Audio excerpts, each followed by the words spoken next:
todo el mundo tiene miedo. Esta provincia es muy corrupta y muy mafiosa, ¿se entiende? Y nosotros nos estamos exponiendo mucho.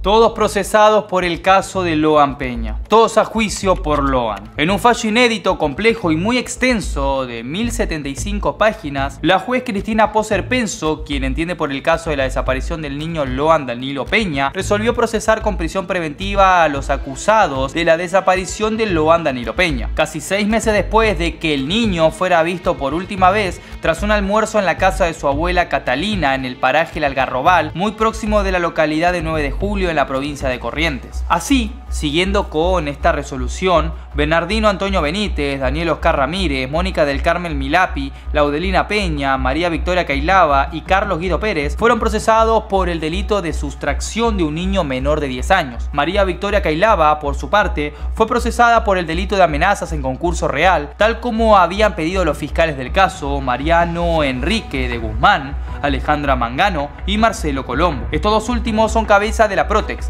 que habían requerido el procesamiento de los acusados la semana pasada. Esto es muy complejo y ya les voy a pasar a explicar de la manera más sencilla posible para que todos puedan entender la significancia de todo esto. A Mónica del Carmen Milapi, según la resolución, le fue otorgado el beneficio de prisión domiciliaria y ya también pasaré a explicarles qué significa esto y qué va a suceder con la causa. Quizás el procesamiento más complejo y quien llevó la peor parte fue para el comisario de la policía correntina, Walter Maciel, considerado hasta este punto de la causa autor material penalmente responsable del delito de presunta sustracción y ocultamiento de un niño menor de 10 años en concurso ideal con encubrimiento por favorecimiento real, calificado por la gravedad del delito precedente y su calidad de funcionario público, asegura el fallo de Poser Penso. Hasta ahora, Maciel solo había sido acusado por los fiscales por el encubrimiento de la sustracción de Loan, no de la sustracción misma. Sin embargo, la jueza lo había indagado por ambas acusaciones en su momento. Las prisiones preventivas de Benítez, Peña, Cailaba, Pérez, Ramírez y Maciel, que ya habían sido decididas, fueron ratificadas y extendidas por el plazo máximo legal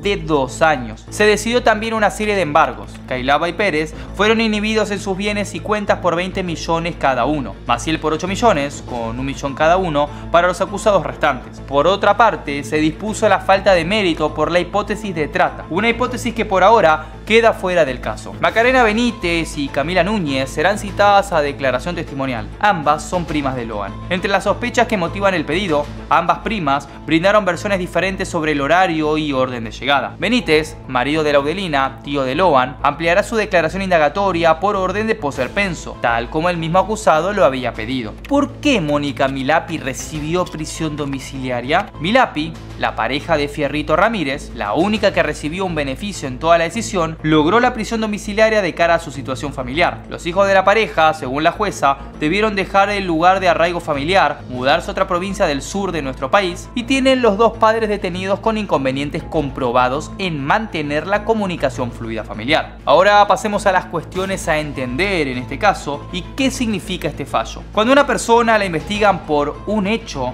el primer acto procesal y de gran relevancia es la indagatoria, es decir, la declaración del imputado. Recordemos que no es un acto de prueba o un medio de prueba, sino que es un acto defensivo donde a un sujeto se le hace conocer el hecho por el cual se lo investiga, cuáles son los elementos que obran en su contra y la calificación jurídica. Es decir, la conducta típica que estaría incurriendo esta persona y por lo cual, a consecuencia, siendo imputada. Es la primera oportunidad que tiene una persona para defenderse cuando es acusada, imputada, de cometer un delito. Acá es muy interesante porque la declaración de indagatoria variará en su sistema conforme el sistema procesal que se adopte, es decir, sea de un sistema inquisitivo mixto o disminuido o un sistema acusatorio. En este caso creo que estamos ante un sistema inquisitivo mixto. Estamos hablando de un sistema viejo que ya en Argentina todas las provincias prácticamente lo han abandonado y han migrado a un sistema moderno que se llama acusatorio, que resulta más justo y eficaz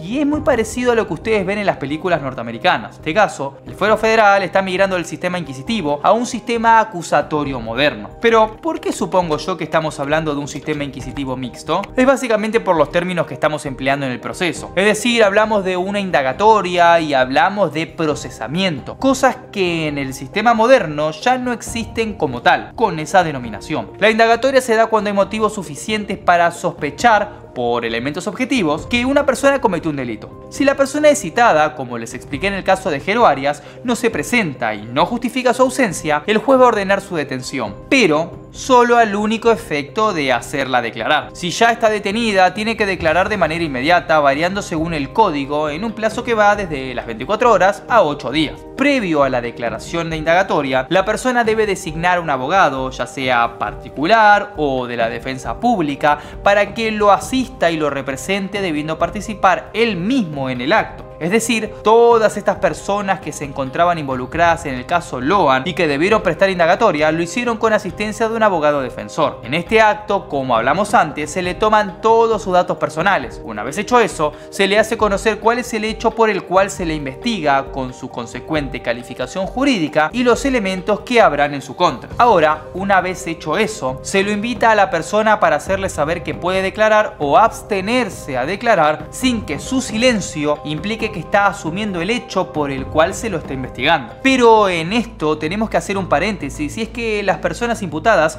no tienen como los testigos la obligación de decir la verdad, como es justamente un acto defensivo en el que pueden guardar tanto silencio como declarar, pero sí la obligación de decir la verdad. La investigación seguirá su curso, como fue en este caso, en cuanto a la desaparición del niño Loan y cómo trascendieron en los medios periodísticos las diversas diligencias llevadas a cabo por su señoría a los fines de esclarecer o no este hecho, es decir, la existencia de un delito y si el mismo resulta atribuible a alguno de todos estos imputados. Es ahí que con todos estos elementos recabados, la juez resolvió la situación procesal de los mismos, pudiendo procesarlos, dictar falta de mérito o sobreseerlos. Es entonces que con todos estos resultados de las diligencias probatorias llevadas adelante por la juez, es que arribamos a este muy extenso y complejo auto de procesamiento. Es decir, que la juez, con todos los elementos que había en la causa, resolvió la situación procesal de los imputados, pudiendo, dentro de las opciones que les aclaré previamente, entender que considera que tienen los argumentos de hecho y de derecho necesarios para considerarlos procesados por ciertos delitos que son los que ya previamente les expliqué. Bernardino Antonio Benítez, Daniel Oscar Ramírez, Mónica del Carmen Milapi, Laudelina Peña, María Victoria Cailaba y Carlos Guido Pérez fueron procesados por el delito de sustracción de un niño menor de 10 años. Artículo 146. Será reprimido con prisión o reclusión de 5 a 15 años el que sustrajere a un menor de 10 años del poder de sus padres, tutor o persona encargada de él, y el que lo retuviere o ocultare. Es decir, que por la complejidad de este hecho pudiera llegar a caberles hasta 15 años de prisión a todas estas personas que les acabo de mencionar. A su vez, María Victoria Cailaba fue procesada por el delito de amenazas en concurso real. Es decir, que además de la sustracción del niño se le atribuye el delito de amenazas simples. Artículo 149 bis. Será reprimido con prisión de 6 meses a 2 años el que hiciere uso de amenazas para alarmar o amedrentar a una o más personas. En este caso, la pena será de 1 a 3 años de prisión si se emplearen armas o si las amenazas fueren anónimas. Cuando escuchen que hablamos de concurso, pueden darse de dos maneras: forma real o de forma ideal. Y esto último implica cuando un hecho puede llegar a caber en dos delitos distintos o cuando uno realiza conductas independientes con una vinculación que repercute en la forma de sumar las penas, tanto mínimas como máximas, donde por ejemplo, en el concurso real, si uno comete más de un hecho se toma el mínimo mayor de las penas. Walter Maciel fue quizás el más perjudicado con este auto de procesamiento al haber sido considerado como autor material penalmente responsable del delito de presunta sustracción y ocultamiento de un niño menor de 10 años en concurso ideal con encubrimiento por favorecimiento real calificado por la gravedad del delito precedente y su calidad de funcionario público. Acá deben entender lo siguiente, que es que además del delito imputado al resto de los involucrados, la calidad de funcionario público lo perjudica primero porque le suma un encubrimiento agravado que tiene hasta 6 años de pena, y sino que también al haber sido un funcionario público en funciones, quizás lo más perjudicial es que, a diferencia del resto, no puede acceder a ningún tipo de vías alternativas porque todos los códigos procesales prácticamente lo prohíben como que a su vez su delito no prescribe conforme lo establece el artículo 67 segundo párrafo del Código Penal, por lo cual pueden pasar 10 años y la causa no va a caer, más allá de que sepan ustedes que por la relevancia de este caso, el juicio va a ser mucho más temprano que tarde. Ahora vamos a abordar el tema de la prisión preventiva y la prisión domiciliaria otorgada para una de las involucradas. Acá tenemos que entender que existen solamente dos motivaciones como para poder privar de su libertad a una persona. La primera, lógicamente, es que tenga una sentencia condenatoria firme con pena de prisión, y en ese caso, al estar firme significa que la persona no haya recurrido su sentencia o que en caso de haberse recurrido haya sido rechazado su planteo. Y el segundo supuesto, cuando se fija una prisión preventiva y tiene relación con el riesgo procesal. Esto es que entorpezca la investigación o no se someta a proceso. Por eso les hice la explicación del gran fallo de Jero Arias en cuanto a su causa. Entonces, habiéndose resuelto la situación procesal de los mismos y por riesgo de fuga o entorpecimiento, el cual debe estar fundado, es que se ha fijado una prisión preventiva por el máximo posible para todos los imputados, que es de 2 años. Así se ha conseguido un beneficio de prisión domiciliaria. Esta fue concedida a Mónica Milapi, como dije antes. La petición la hizo la acusada debido a su convivencia con sus hijos. Entiendo yo que lo hace en base a lo establecido en el artículo 10 del Código Penal, inciso F. Artículo 10. Podrán a criterio del juez competente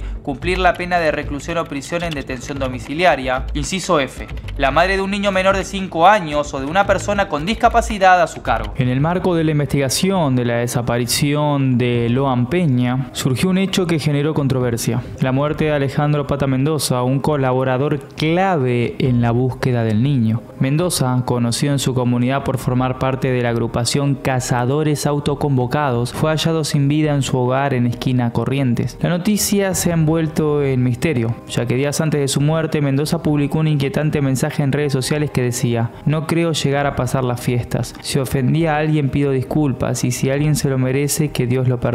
Aunque se barajan hipótesis de auto-homicidio, otras teorías apuntan a posibles irregularidades. Cabe destacar que Mendoza había denunciado abusos de autoridad por parte de funcionarios en controles de fauna en rutas nacionales, más allá de ayudar en la búsqueda inicial de Loan Peña. Este caso se suma al fallecimiento previo de Néstor Luque, abogado inicial de la madre de Loan, y ha intensificado los esfuerzos judiciales con nuevos allanamientos y análisis de cámara de seguridad, para así esclarecer estos hechos que complejizan la búsqueda del niño desaparecido. De igual manera, continúo, gente. Esto no es el final, porque seguramente todas las partes, tanto los imputados como los representantes de la familia de Loan, así como el Ministerio Público Fiscal y Asesoría de Menores, apelarán el auto de procesamiento. Entiendo yo que fiscales, querella y el Ministerio Público por haberse dictado la falta de mérito en cuanto al delito de trata de personas, y los abogados defensores seguramente apelarán por el procesamiento del delito de sustracción de un menor de 10 años de la guarda o custodia de sus padres, y sobre todo los abogados defensores de Maciel por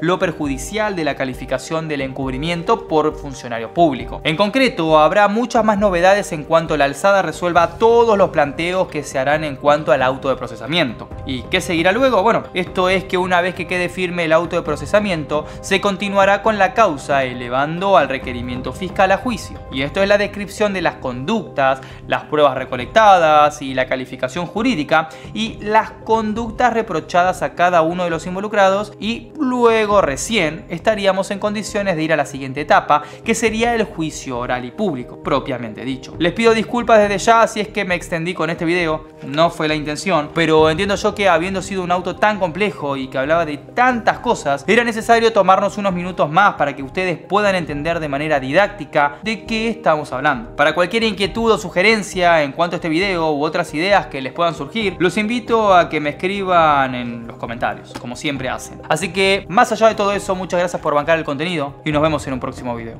Chao.